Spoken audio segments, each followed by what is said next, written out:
Oh my goodness. Yes. All right. Well, let's get started. Thank you so much for joining. I'm so excited to have this conversation with you.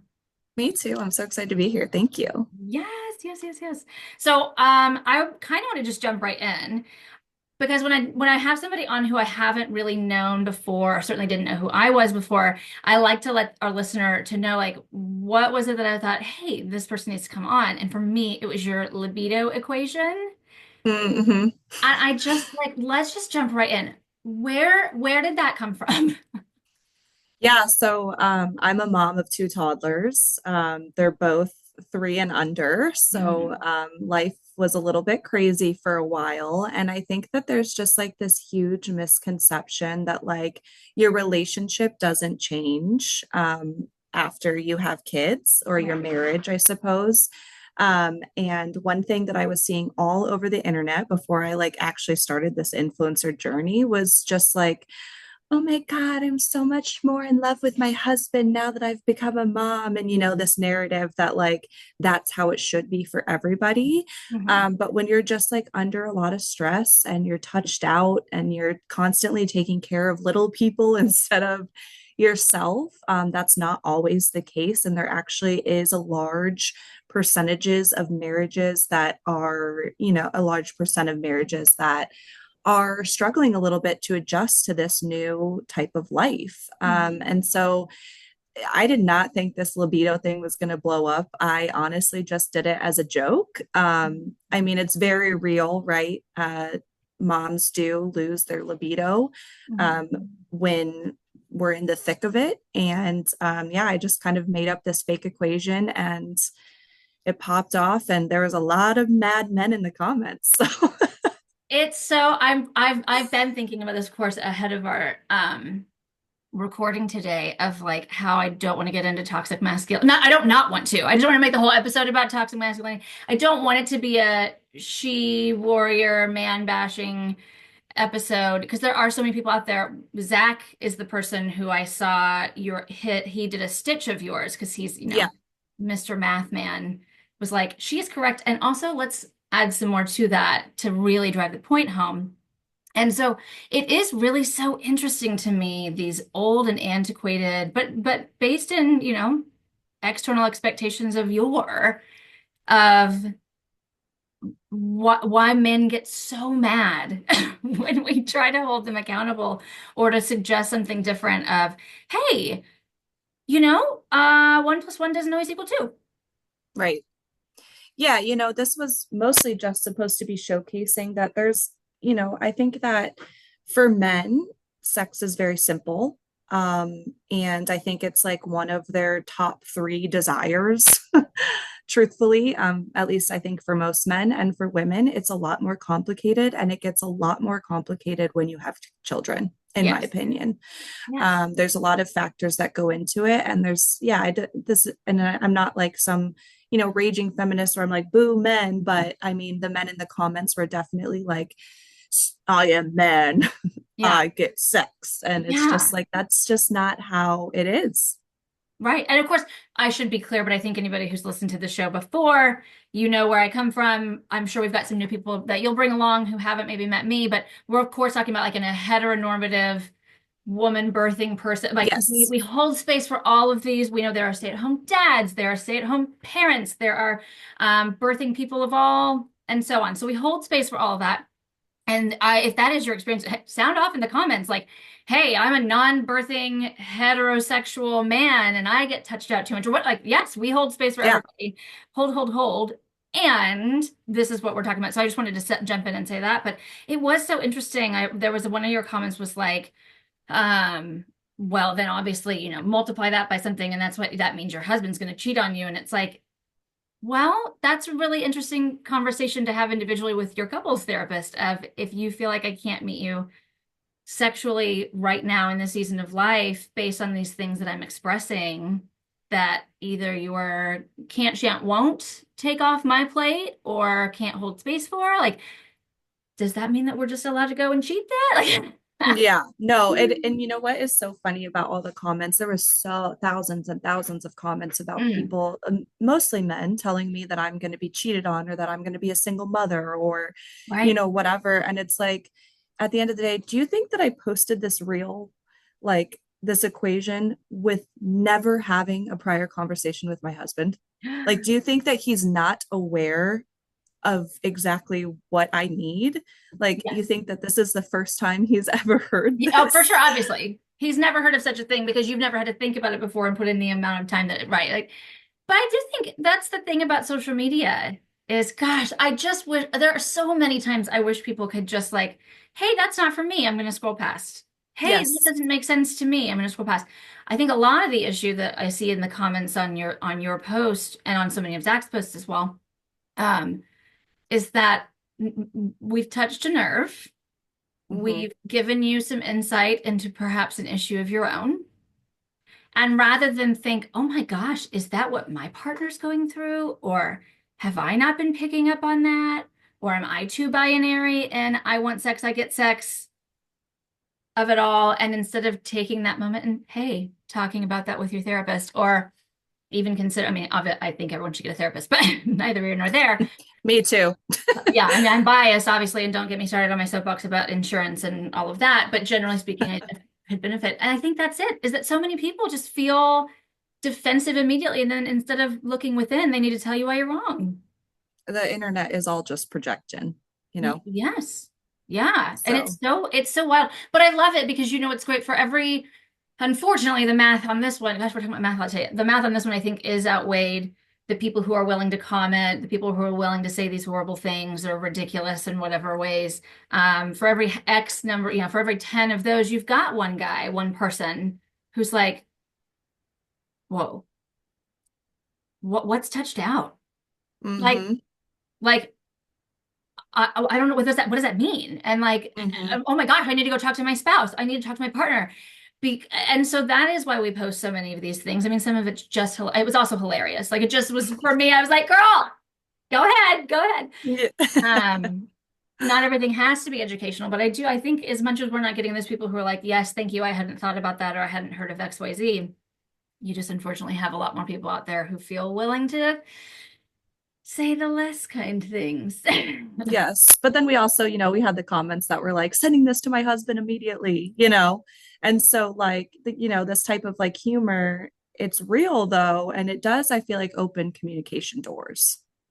It's, I think, a much more accessible way. I'm so sorry. This is the third time I've mentioned Zach Watson. You all, I will post in my show notes the episode he was on my He's show. great. He's so fabulous. This is not a show about him. He's amazing, but I'm going to mention him again because that's exactly it. Is I can't tell you how many times I have referenced him since having him on my show. That was like 2 years ago now. Because one, it's a dude with a backward hat telling you what's going on. He's got some letters behind his name. He's got some training. So some people who feel like, oh, what's this guy know? Well, he's actually knows some stuff. And he's a dude. And he also wants sex and also understand, like, this is the thing that I have conversations with people about as well, of like, when you've got a person who feels like they're lacking this intimacy, do you feel like berating your partner is the best way to get that intimacy? Do you feel like cheating, being disrespectful, just barking at them that they owe it to you? Do you feel like that's the way you're gonna get it? And that math also very much, and people do it all the time. I had this conversation with clients all the time of like, my partner's upset about XYZ and he just berates and berates and berates. And I'm like, yeah, man, let me know how that works out for you. Geez. Yeah. No, definitely not the way. At It's least for me.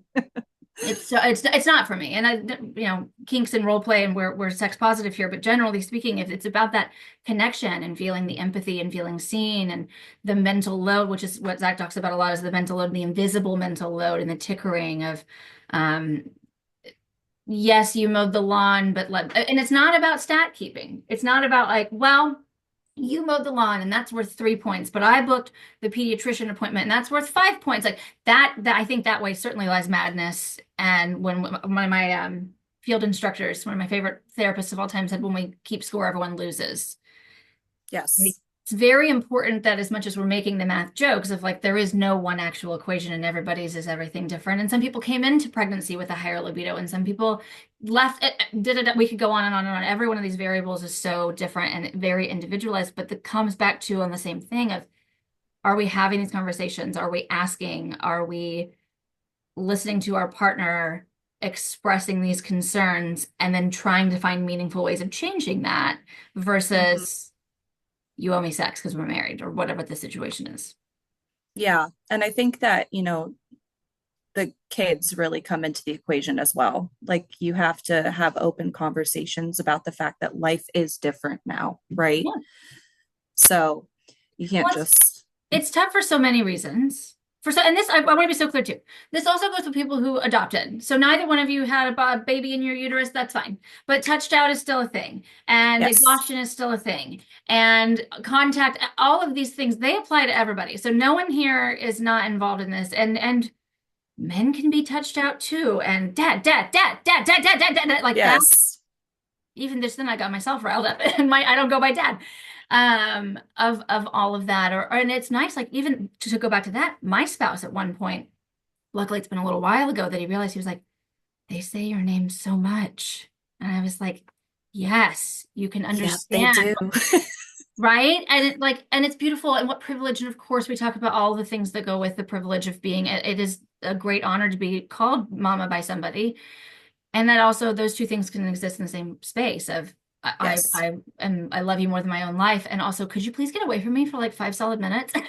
Yes, I feel like that is exactly what my platform is based on. And I get a lot of hate in that sense that, like, oh, why do you even have kids? You act like you don't even like them, you know? And it's like, well, no, I'm just sharing my reality. And my reality is sometimes I'm not having a good time. Well, it's so important. I had a very recent episode where we talked about that as well, and asking the title of it was asking people to consider empathy and compassion and in all facets of life, not just parenthood. It's so nice and normalizing to see somebody do that. And of course, yes, we talk about gratitude and we talk about perspective and those things are important. But again, like a an Instagram influencer page or excuse me, content creator page is like there's space for that. There's space for this. I'm also just trying to let the mom who's up at 3 o'clock in the morning trying to poop with a baby on her lap get a chuckle and feel not alone. And it is again, these are the people who I definitely, there are times where I like really want to call people out or really want to say something or I even not even want to call anybody out, but actually because I meet with curious, not be curious, not judgmental, but like would really love to have a further conversation with somebody. But at some point it's like, to what end? And Yeah, no. no, no, but your goal is the normalization is, and that's the thing Yes. too. I think we struggle with so much nuance. We struggle so much with nuance to not understand that you can love your children and also need a break. There's a Bluey episode about that. And God bless Bluey, Hmm. because I think that really is kind of a not a great equalizer. I can't say everyone watches it, but I think that's a place where people find like, oh, we can kind of all agree on Bluey, right? Like we all feel like generally speaking, they're on the path that we all feel is pretty good. And there's that one where she's like, I need 20 minutes where no one speaks to me. It's like, Yes. Hard relate. yeah. And so you can imagine if I'm elevated in that way in so many ways, and I'm thinking about getting the ADHD diagnosis and getting my daughter into early kindergarten and talking da, da, da, ba, ba, ba, ba, da, da, da, and all of these things, then it's like, yes, absolutely, I have the time, energy, and capacity to have sex. Right. Yes. Yeah. Exactly. And so it is again, and it's not to say that it's an excuse. Ultimately, for me, my answer is if you're not interested in having sex, no one should ever have to feel forced or manipulated or anything into having sex or any sort of touch. Um, but having those conversations again of like, great, so what can that look like? What does that look like? How do I take away some of that invisible load? How do I give you those 20 minutes where no one's touching you at 3 p.m.? So maybe at 8 p.m. I might be more like, and that again, Yes. that's fun. That feels calculating and manipulative as well, but it's not. It's just procedural and life. Hmm. I mean, truly, and this is something that I have not talked about on my page yet, but I do have some friends that do, and that's scheduling intimacy. And with young kids, that is a thing. Yes. And it's a topic that is not talked about enough Yes. because I definitely did not know that people did that until Mhm. I had one of my best friends kind of came out with it on the internet. And I was like, whoa, wait, we're talking about this now because Yeah. it feels so calculated, right? But it truly is like, if that's the way you got to do it, that's the way it's got to be done. So I posted this a while ago. First of all, love that I'm getting the new deets. Thank you. Like exclusive scoop on the perinatal Yes. podcast from Maddie. Yeah. And I'm excited for you to talk about it. I was on an I was on a ride, What Privilege, with Cody Rigsby from Peloton. Are you familiar at all with Cody Rigsby? And you're right. Yes. Okay. Yeah. Not that it matters. I'm going to keep talking either way, but I just wanted, and just for my own knowledge. And he was talking about scheduled sex, and he was like, "It's sex, ain't it?" Yep. And I went again, non-binary of this.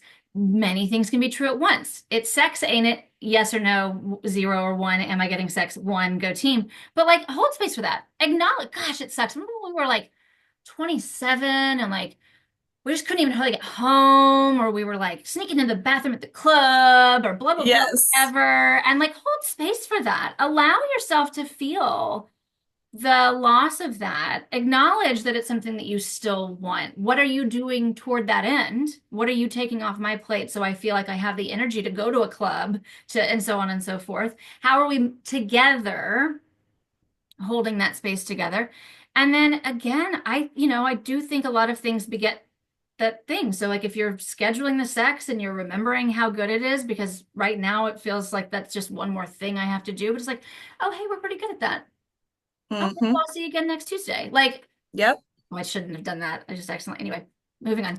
I'll Eh, see you next yeah. Wednesday. Next Wednesday. Yeah. But yeah, and I'm so excited to see where you go with that because again, it's sex, ain't it? Hmm. And truly, like, back when before kids, it was like, just like you said, it could be at the club, it could be we watch a movie and then bam, whatever. But it's like now we've got kids' bedtime routines, we've got a toddler that sleeps in our bed. Mm, And so, yes, finding time is not like spontaneous time yes, is not always simple. And yes. so, giving yourself something to look forward to and knowing that it's going to be uninterrupted is Mhm. almost better now than the latter, like just hoping that we can squeeze in something. Yes. Oh, I'm so, first of all, I've been calling myself out for the last like three recordings of my podcaster foible is I love that. I love that.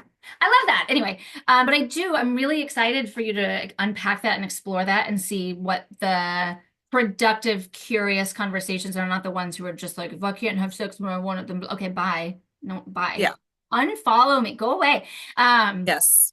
or also keep following me because maybe you will finally get an opportunity to crack into that projection, but fine. To be able to see how something, because again, everything is a shift. Like we had time to be on our Wednesday local bar shuffleboard club before children. We had the Yes. energy to be on our Saturday morning friends church league co-ed softball league. We had like that is just a matter of course that certain things, not to say that your full identity is gone, and that we've talked about identity so much here on this show, and holding some space for the grief. Like oh my gosh, nothing would make me happier than to go down to Three Sheets in Houston and be on that Wednesday shuffleboard team. But that's just not going to happen. Like, well, also I don't live in Houston Yes. anymore, but so that does make me sad. But that doesn't mean that I don't love my children. But it also means I love my spouse. But it also means that I'm exhausted on a Wednesday, and where I had that energy before, and so on. And I think, again, sorry to keep banging that drum. I end every episode with be curious, not judgmental, but like if we can meet each other with curiosity and empathy instead of just the frustration and the resentment of the lack of sex, Yes. what changes we might be able to consider a very solution focused. Where do we go from here? Yes. Totally agree. I Yeah. just think the open conversations are so important. And I feel like, and me being one of them before I started talking about it on my page, I just think it's but like people don't know that people are also having these problems Hmm. Yes. because it's Yes. not like a lot of us are like texting our friends like, hey, are you having sex? Yes. Yes, You know? that's what's so great too about some of because I do a lot. I specialize perinatal, ADHD. We're having some conversations about like, oh, I'm not supposed to have this much noise going on in my brain. What's the, oh wow, okay, or like perimenopause or fertility, so all of these things is like when we start talking about them, to be in that space of, oh, it's not just me. Oh, I'm not broken. There's nothing wrong. And what can I do about that? Like that's Hmm. really very helpful. Because yeah, your equation was talking about sleep and how much you've eaten, which again I love like going into the was the food warm? Were you standing? Were you sitting down? How many times somebody asked for help? How many times somebody called your name? And then I was just, and then I know from there, Zach went on. What did he used to do? Was he like an engineer or a math teacher? Not, Yeah, yes, yeah. he was a math teacher, and Yeah. And yeah, so he added in like the phase of your menstrual cycle and menstruation and talking about like, I got to tell you, I can't tell you how many women like cis women that I work with who've never heard of luteal, oh my follicular. gosh, Like, yeah, we don't, how do we not learn this stuff? And we don't. so it's such a wild thing, again, not as an excuse, but like, hey, I'm in my luteal phase of my menstrual cycle, like, and that means this for me. And if I'm in ovulation, Yes, the biological process of when you're ovulating and like the, the reptilian of it all of like, and therefore I want to procreate more. So therefore my libido is like, yes. yeah, It's funny because I mean, I actually started, learning more about my hormones post babies, which yeah. is ass backwards, right? Oh, But now my husband has, we both have the Flow app, and oh, he is like tracking what cycle I'm in, and he is starting to get edification on, oh, she's in her ovulation cycle. Oh, she's in her luteal phase. Let's not touch her. So like that kind of thing, I think, we really didn't learn. We don't get proper education on that. no. We learn how to square dance in school, but we don't learn about our bodies. I do also So kind of love. I didn't grow up in Texas, so when my spouse told me that he did square dancing in school, I was like, okay, that's hilarious. I love it. But that's right. And I want to be so clear. We're all so clear about like everyone's numbers are different, but I wrote them down. So Zach was saying that the menstrual cycle is like a -5, follicular's a +1, ovulation's +20, and a luteal's a -1. And so for everyone to take that into consideration of like generally speaking, use your own numbers, of course, but like the mind, like a small minus. And some people love to have sex when they're on their period, and some yeah, people find that not their thing when they're shedding the lining. It's just not attractive to them, and everything in between. So again, we don't talk about like we talk about it all. We talk about it. I have no judgment or thoughts about you do you, but that's an important thing. And gosh, it's so interesting. I got so excited, and anybody who's watching on the YouTube will see me. I like quietly clapped my hands and my eyes got really big knowing that he's like on the Flow app. I do want to just say like to watch out if you're not in that emotionally safe space with people of like I hope that nobody is out there then using that as like but the app says you're in ovulation. So and so it needs to be a really intentional conversation of yes, I see this. Yes, it's a good barometer and also I still don't owe you anything. yes. No, Yeah. definitely. Yeah, that's definitely a very important. I think it's just mostly like men don't go through the hormonal changes that we do. And so Yes. it's important if they don't understand what our bodies are doing. This is more just maybe they should take some time to learn. Yes. Definitely not hang anything over anyone's head, but just being Absolutely. aware of why I'm acting the way I am, or whatever. And I feel like for me personally, my hormones and like the the whole monthly cycle got more aggressive Mm, after children. mm.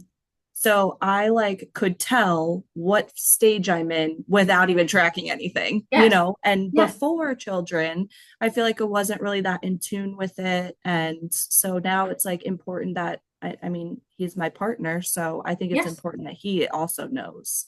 Well, it's just fascinating again I'm going to harp on the what we don't know about our bodies again. Like we like when you're I experienced my infertility struggles and so there are some people just sneeze and get pregnant metaphorically obviously we know what happens but and that's amazing and some people have longer term and then you actually have to know what's going on and so like your cervical mucus being able to Yep. tell whether it's, this consistency means this more often than that, or this and whatever. Like just there's so many things that we don't know and we don't learn about, and we don't really need to care about before because we're not trying to have kids, and hopefully we're practicing our safer sexes so that we're not accidentally causing conception. But like now we know all these things because we are forced into it for whatever various reasons, and then it's like, oh, well, that makes so much more sense. But also, I don't know, just asking for some of that support and Yes. shared education and knowledge.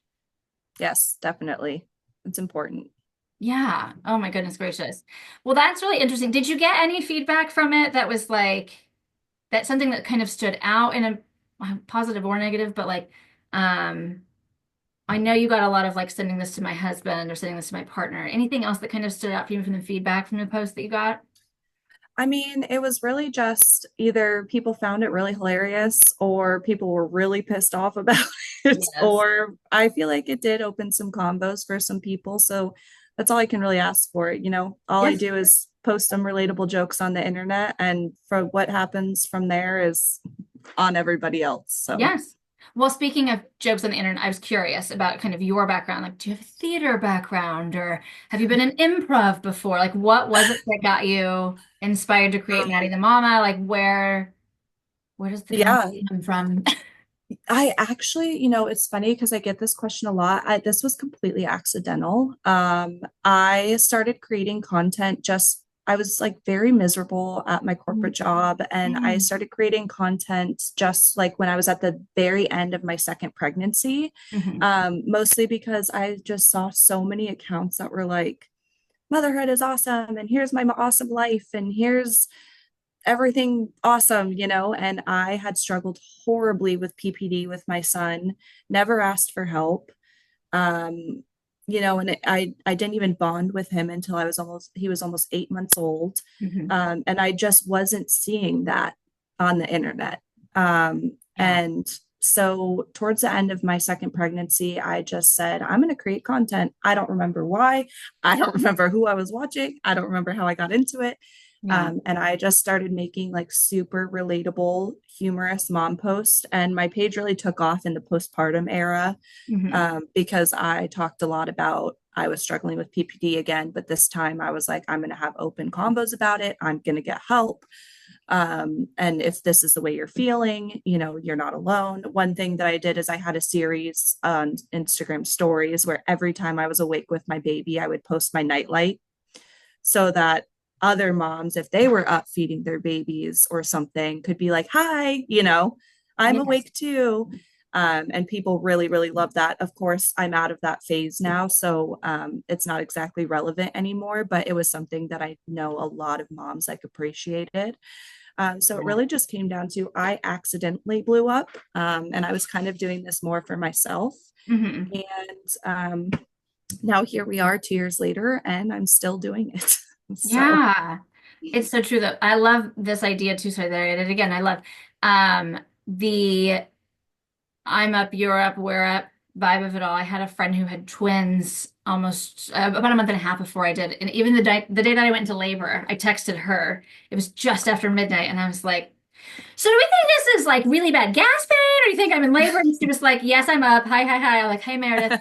Um, and it is nice. It can feel so lonely in the dark, in the middle of the night. It can feel exhausting. Like, when will I ever sleep again? And all of that. And that's a really beautiful space to be in as well, of coming back to the validation of it all. And if something that is being posted is hurting your feelings about something, like asking yourself first, what is upsetting me about this? And to say, like, oh, because there are people out there who really struggle with the concept of holding both of those things, like we talked about earlier, of I love my children and I need space from them, or I love my children but hate being a mom, like the job of mom, right? The job.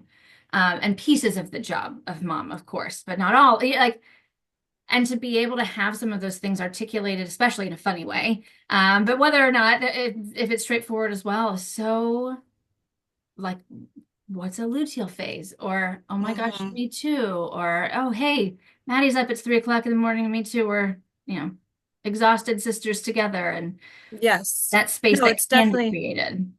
yeah, it's definitely just about, I always wanted a space for people a safe space and also a space to understand that not everything is rainbows and butterflies, even though a lot of influencers, especially in the motherhood space, make it seem that way. Yeah. And so I just wanted a space that was a lot more real. And I talk heavily about the fact that I love my kids, but I could never, ever, ever, ever be a stay-at-home mom.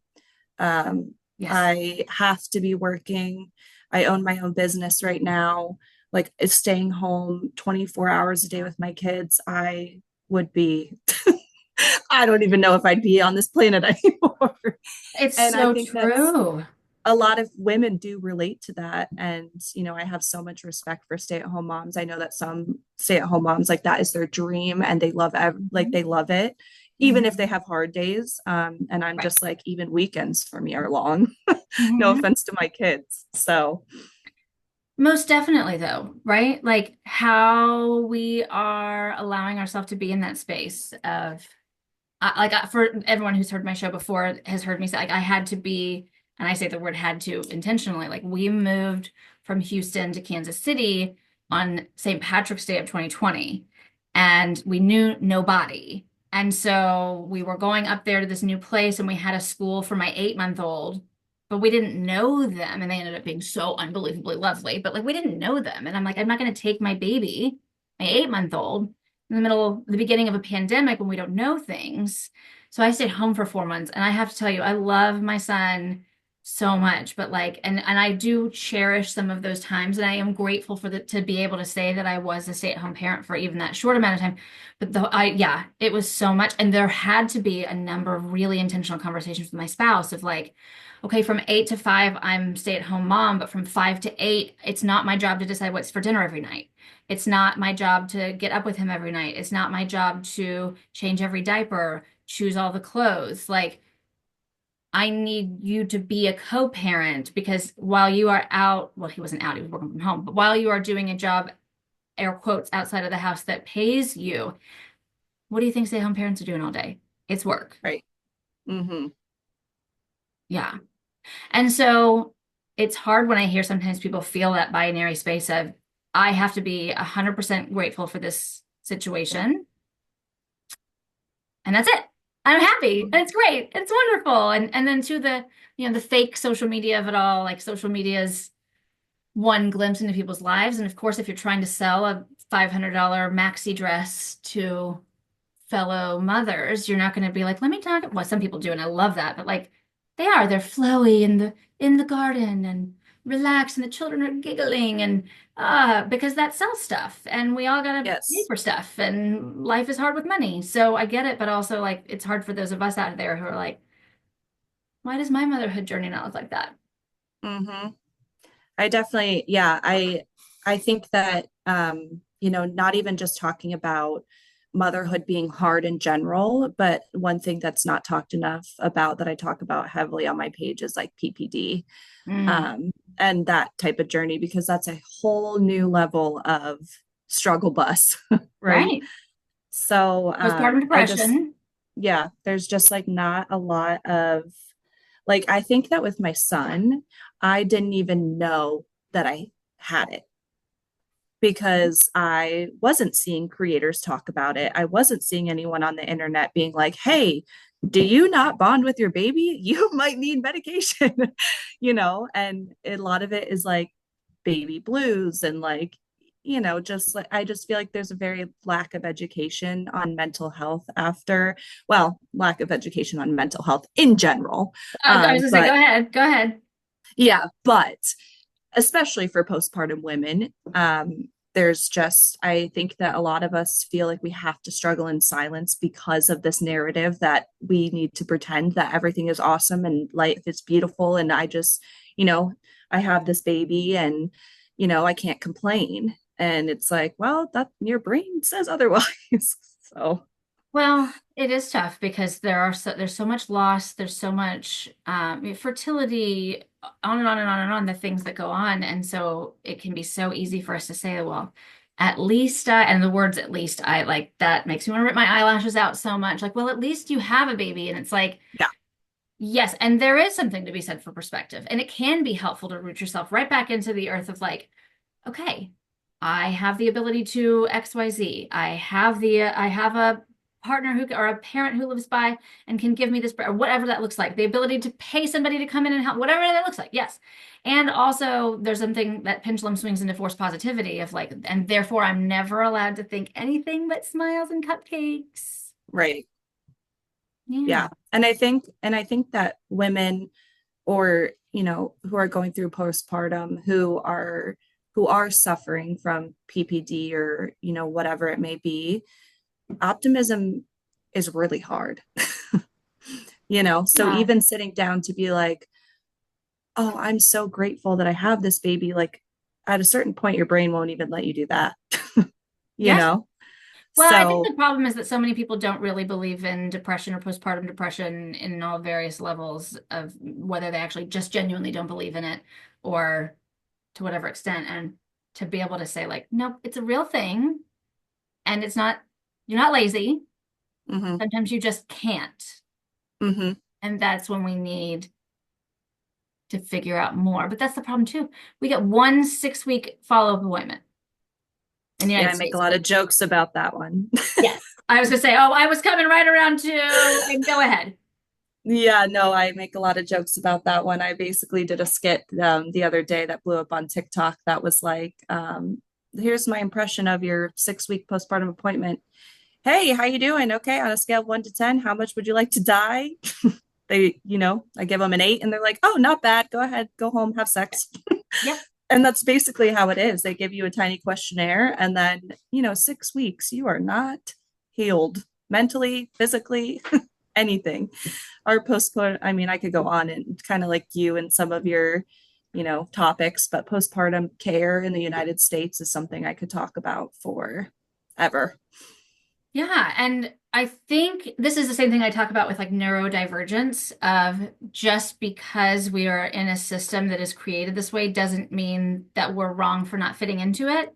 And so the same as like our society is kind of based in a neurotypical pattern, and those of us who are neurodivergent, like that doesn't mean we're wrong. It just means we have to try to fit into certain things, and we got to let go of some things. And so I'm just never going to be able to do that in that way. So I'm going to do it in this way that's more intentional and meaningful to me and so on. And like, just because I think that's it, right? Like, well, normal people, big air quotes if you're not on the YouTube, normal people need one appointment and then they're good to go and then they're having sex and then they're feeling great. So there's something wrong with me. And it's like, no, not at There are all. so many other things, a whole equation for that too, right? Yeah, there is a whole equation for that. And so to be able to ask for help and say I need more from my providers and to ask like I didn't know that a pelvic floor physical therapist existed until like 3 years ago when I stumbled upon one looking for people to come onto this show. And I was like, oh, people specialize in a pelvic floor? Like, what? I didn't know they existed until I told the whole internet that I pee my pants. And then everyone was like, hey, why don't you get some pelvic floor therapy? And I'm Yeah, like, some what? yeah. I literally named that episode, You Mean I Don't Have to Pee My Pants? Because no one knows that. And so I No. just want to normalize again of like just because your insurance is only offering you this thing or historically, structurally, we're only doing this thing. That is a very US Western medicine thing. Like there are so many beautiful countries who like for 30 days you can't like the woman doesn't even get out of bed hardly, which I mean I'm not saying that that's the right thing for everybody, but there are cultures where we really take it seriously of let's really take care of this person whose body has just been through it, not trying to see how fast we can get them back into work or sex or whatever else it looks like. Well, in Western civilization, I don't know. It's just like so many other cultures have villages that the United States Right. postpartum women have to build themselves, Yes. especially ones that don't have family that are supportive or don't have family or don't have a lot of friends. We have to build our own villages, and that is not how many cultures do it. It is genuinely perplexing. I've actually had to talk to a client once, and I don't talk to all my clients like this. I don't talk to most of my clients like this. In fact, I told her, I was like, you might be the only person I might say this to, but she was talking about living with parents, not going to give any more identifying information. but she was just like, I should live on my own. I should.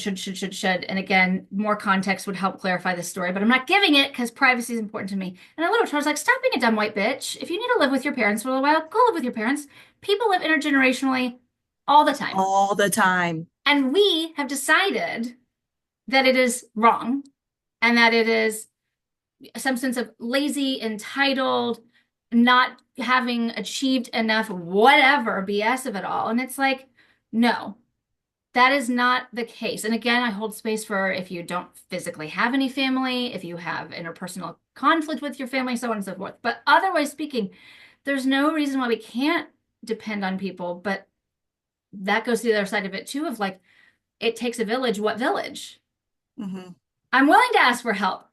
From whom? Who am I asking? And Yeah. so if you do have it, being able to say, like, it's okay for you to take that help, to ask for that help, to depend on these people, because I don't know what we are doing over here. Like, just, we're doing it so wrong. Yeah. I think, that comes full circle, like back to my page too, is that's kind of what I wanted to create for women who are struggling. Like, this is the village for you. Like I respond to every single DM I receive.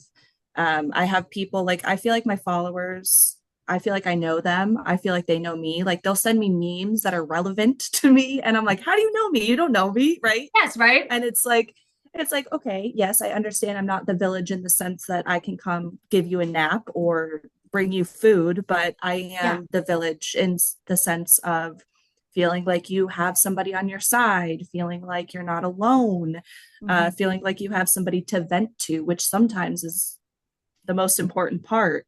So that has always been like the goal ever Hmm. since my page like started, Yeah. kind of blowing up. So, Yeah.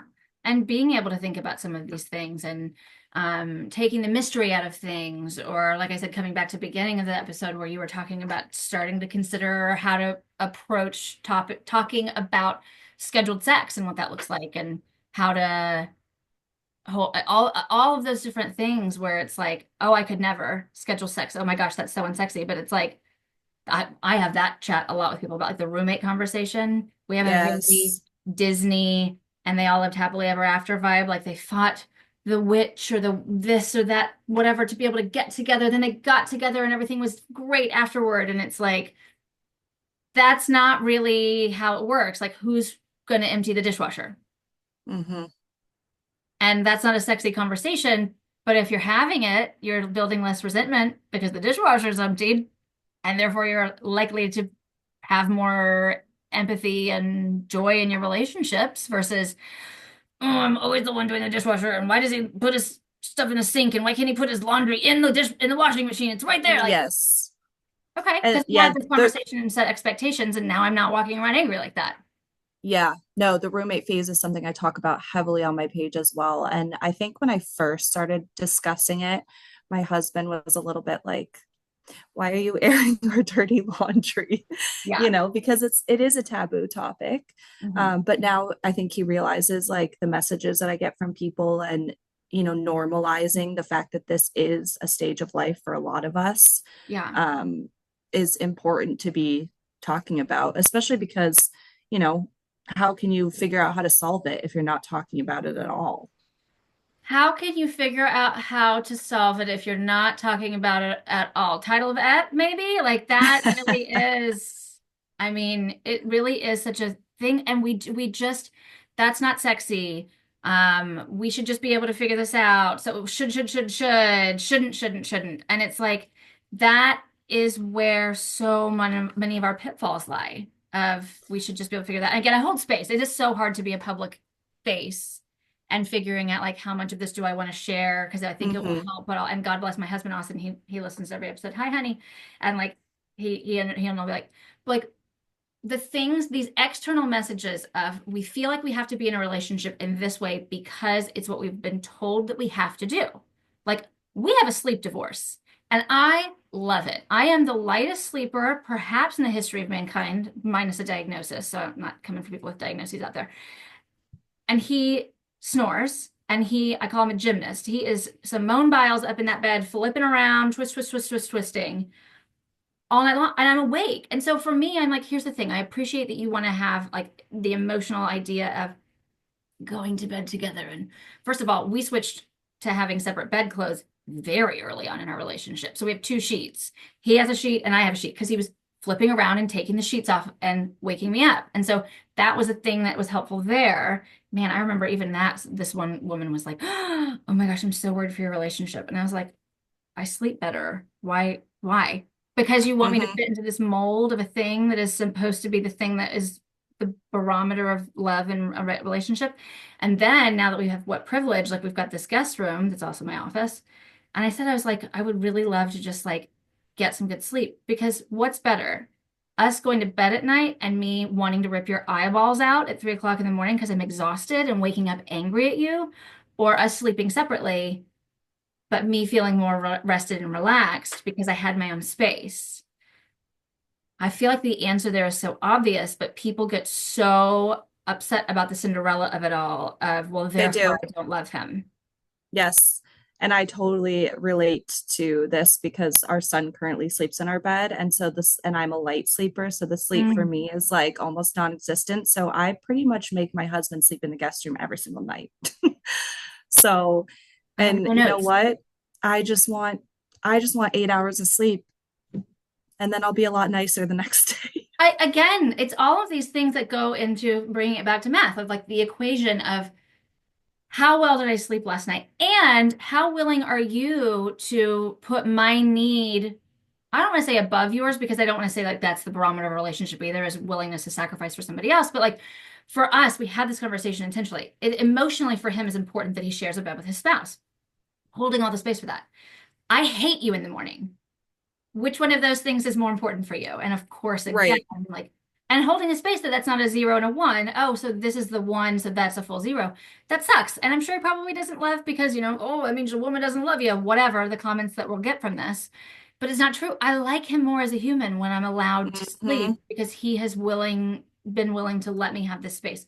The same with your partner and all of everything that goes in between that. And I just want to encourage so many people out there of like, find what works for you. Like Hmm. if doing your laundry and putting it away in your, this is going to ADHD, but I don't care. Like putting it away in your drawers is something that just doesn't happen to you, but you fold it, like then what if you put some drawers in your laundry room if you have space? Again, what privilege. Some people live in apartment buildings and they don't have their own laundry, blah, blah, blah, whatever. But like finding the things that doesn't trample over everyone else in your household that work for you, that are important and meaningful to you, and telling everyone else to fuck off. I'm Hmm. not doing it. I think it honestly just comes back to people just have this idea of what it should be. Hmm. Whether you're postpartum, no kids, whatever, Hmm. people have this idea of what life should look like. And it's like, everyone's just so different. So, Yeah, and allowing yourself to acknowledge that, and to, again, I keep saying holding space, right? Holding space. Like ideally, my spouse would like us to share a bed.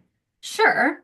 So I hold space for that, and also, given the fact that we can either sleep in a bed or not sleep in a bed, that's the thing that's the most important. And having to have the yeah. conversation about scheduling sex. Not sexy, not hot, not ripping clothes off in the bathroom of the club because we just can't possibly stay off of each other.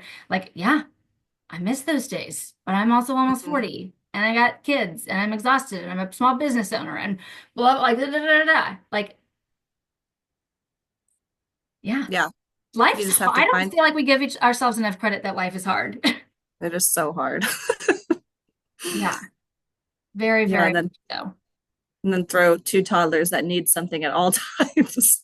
Yeah, yeah. That's another thing, that a lot of parents have struggles with. And I know that my husband and I definitely struggled with it is even finding the time to have chats about Yeah. this type of stuff because these aren't things that I want to talk about in front of my children. Hmm. But when do we have time without children? So, I think that that's another thing that like it's not easy to have these conversations to start and it's not easy to have them physically Hmm. because when you have young children, you are always needed. Procedurally, when are we sitting down and having this conversation? Hmm. Yeah. And so, Which it, and seeing what that looks like for every person. Can we afford a babysitter for one night? Can we, do we have a loved one down the street who can watch the kids? So, like, How do we be intentional about figuring out even that first step procedurally? How do we get to the conversation? And that's something that my friend who kind of introduced this whole thing to me too, talks about also is her and her husband sit down on Sunday afternoons. Their kids are a little bit older, so they throw them in the playroom or whatever, and they have Yeah. 30 uninterrupted minutes while the kids Right. watch a movie or something, and they schedule their week so she's not the only one making the grocery list, and they're scheduling their sex time. Like this 30 minutes on a Sunday is they scheduled the scheduling, right? Yes. So, and sometimes like you do have to do that. Yes. Yeah. I say that with clients a lot too. I also say that a lot in this podcast. I say that a lot with clients. Um, that it feels tedious at first. Also, Mm-hmm. anything that we're talking about, like having to write down because we're looking for data points on feeling tired or having a panic attack or what that looks like. Like, I need you to just, like, I don't need anything, but if you can start writing things down, we might be able to recognize a pattern or, and so on. But I acknowledge, like, it's more work. It is more work. It's Mm-hmm. more of a capital output up top. But the thing is, if you don't change, nothing changes. Yes. And so, with that in mind, what can we do? Acknowledging that it's tedious, let's both roll our eyes at the fact that we have to schedule 30 minutes to schedule a conversation about scheduling sex. Mm-hmm. But if you don't change, I mean, this is not new information. If you don't change, nothing changes. And it change doesn't occur by magically flipping a switch.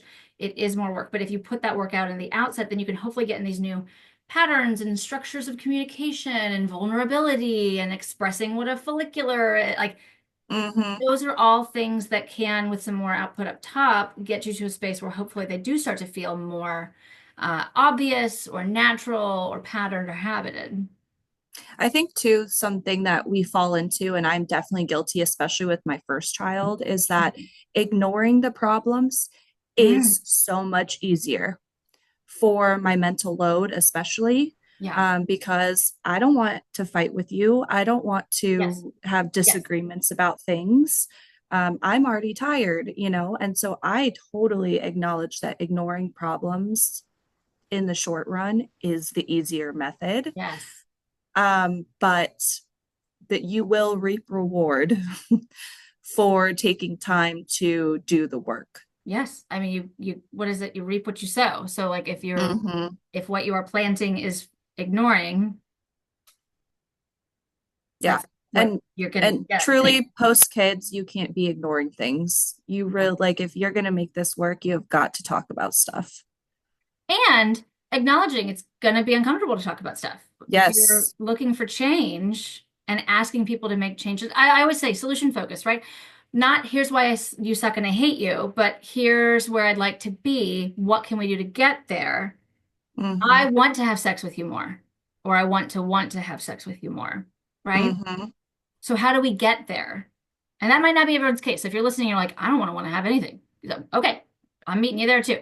But for those of us who are out there, a lot of us really are like, man, I wish that I wanted to just take his pants off Mm-hmm. when I have a break at noon on a Tuesday. But I just don't right now. But Yeah. oh my gosh. And so being in that space of vulnerability and saying, like, I want to have sex with you more. And I don't Yeah. right now, but that's where I'd like to be. So what do we do to get there? What does that look like? And having those conversations, and it does take the responsibility of the other person of I need to be more intentional about picking stuff up, not just so I can have sex and then stop doing things for a month and then oh I'm gonna pick this back up so I can have sex and then blah blah blah and whatever that looks like not in a cycle but in an actual sustainable and intentional pattern because what do you want out of a marriage, right? Like, Mm-hmm. do you love me as a person or do you just want sex? If you love me as a person, Yes. then you value my mental load and capacity, my experience as a partner, as a parent, all of that. So how do we take that step back and look at it versus just a means to did we have sex? Right. And I think like the scheduled scheduling, right, is also a way to check in because you can tell somebody something and Mm-hmm. like I'm guilty of it. My husband's Oh, guilty of sure. it. Sure. I'll tell you 5,000 times and you'll still act like I've never told you, So Hmm. having like check-ins to see like, Yes. are we progressing? Are we doing the things that we said we're going to do is also like an important combo to be having. And I'm Hmm. definitely not perfect at it, right? There are definitely weeks that I'm ignoring the shit out of Hey. my problems. Look, and but you know what? That was interesting. Of like, if you can, this is your therapy session, but like globally, I'm speaking to everyone of like, if you're recognizing, hey, you know what? We're ignoring everything today. Nope, got nothing. Got Yeah. nothing. That's fine. With if there's that intention of that awareness piece of it of like, this is just not the week. Everything's shutting Hmm. down. We are in pizza rolls and berries survival mode. Yep. That's Exactly. fine if we're talking about it, right? And Hmm. saying like that's where we are. And yeah, and again, progress is real, perfection is not. All of those lovely cliches that you see on my podcast and my newsletter of like, if it were easy, you'd already be doing it. If it were obviously you'd already be Hmm. trying it. Very rarely is any one thing all one thing. All of those things apply to all of this. And so just I hope to encourage anybody who left a shitty comment on her equation, if you are still listening 50 something minutes in, to encourage you to take a step. First of all, you're still listening, so I think we've already cracked that nut. But like, what about asking a question before flying off the handle next time of why does this make me so mad? What is hitting a Hmm. nerve? What is happening? And is it if it's just I'm a man and I'm owed sex? Well, Good luck with that. that's a whole, I'm gonna not make a joke, but I do encourage you to get a therapist, and that's a whole other conversation for another time. But yes. Okay. So where can everybody find you? I am Maddie the Mama on Instagram and Maddie MU on TikTok. Great. And all those will both be on in the show notes as well. Yes, and then I will be sure to link Zach's episode as well because I'd mentioned him way too much, but he's so amazing. And that's Yes, how I yes. came upon you. So great. So well, thank you again. I appreciate having these open and vulnerable conversations that are uncomfortable for so many people. But again, like it's just so nice for me at this point. I'm just like, I don't care. Let's talk about it all. And the Yeah, talking about it, the less discomfort that comes along with it. So, yeah. So thanks everyone for hanging in with us through this very interesting conversation about math and follicular and all of that. And yeah, as always, be curious, not judgmental. And we will see you back here next time on the Perinatal Podcast.